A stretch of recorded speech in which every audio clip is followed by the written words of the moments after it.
Thank you for joining us, Professor Gowda.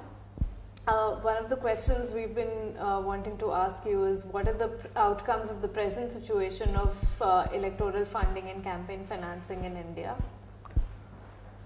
This is actually, in my view, the driver of corruption and deterioration of government service delivery from top to bottom. And it's a problem we really need to resolve. We have three kinds of challenges. One, we have election expenditure limits which are unrealistic and which cause candidates to spend a lot of money underground. So it's a system that we have designed with the hope that we will create a level playing field and make it easy for poorer candidates to contest. But in reality, what we've done is we've driven expenditure underground, which rewards people with black money and the capacity to spend that. So one thing you need to do is get rid of that expenditure limit.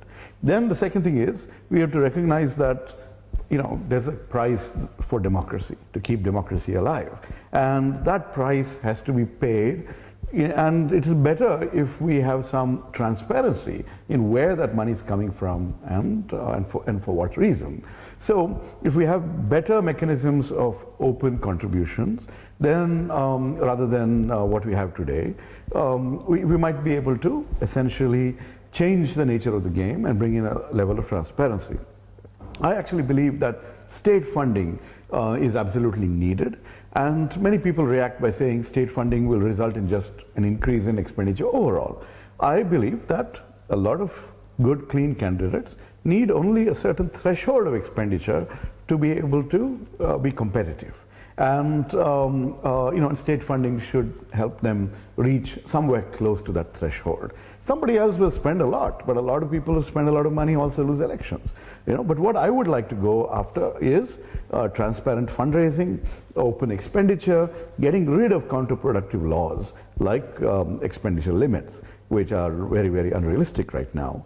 I also think that we need to allow individual candidates to raise money openly.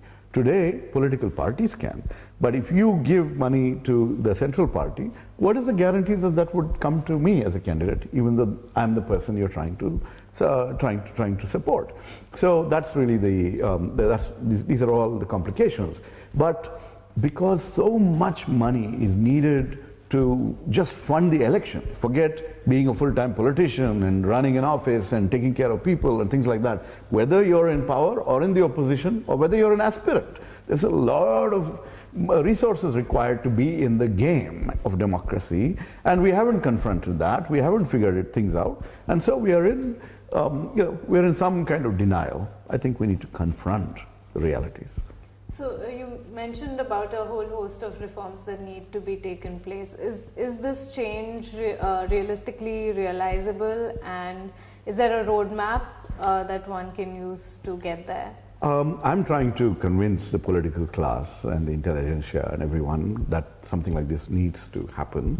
Political parties find themselves in a trap, and that's why you see the periodic scam, because money has to be raised from somewhere, and it's getting harder and harder. But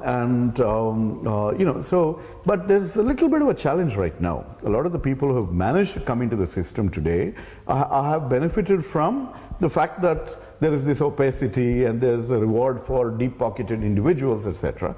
And to get them to create an open, level playing field is going to be a little hard.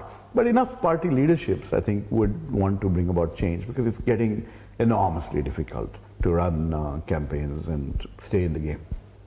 So one of the good measures is, that's stated is when the state makes matching contributions to citizens' contributions for funding elections and for funding candidates.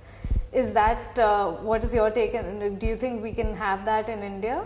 I think we need to reach that stage. See, I've come across a lot of citizens who will sit in their armchairs and say, yes, you should do this, you should do that. But they will not even come to vote, they will not participate in campaigns, and they will not contribute a paisa. Right? Now, that has to change.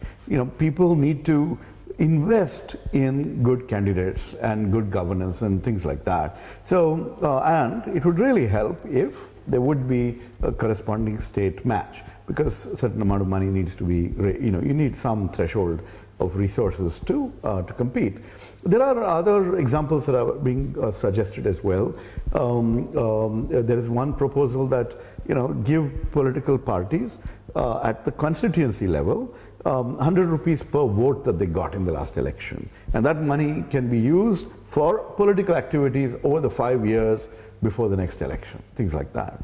Now that kind of a pool will allow clean social workers who are interested in making an impact, give them also a chance to play the game. Otherwise today, when you think about who are regarded as viable candidates, it's only people who are wealthy and have deep pockets. And that's, most of them are interested in the game to feather their nest, to make even more money, rather than to make a difference to society. And so these sorts of solutions would help, and it won't cost the country that much. And it's a small price to pay for strengthening our democracy and eliminating the demand for money that causes corruption to happen from top to bottom, and spreads the tentacles across the entire body politic, and turns our system into a rapacious, predatory, kind of a system. We need to get out of that. Thank you so much. These are great insights. Thank you for joining us. Thank you.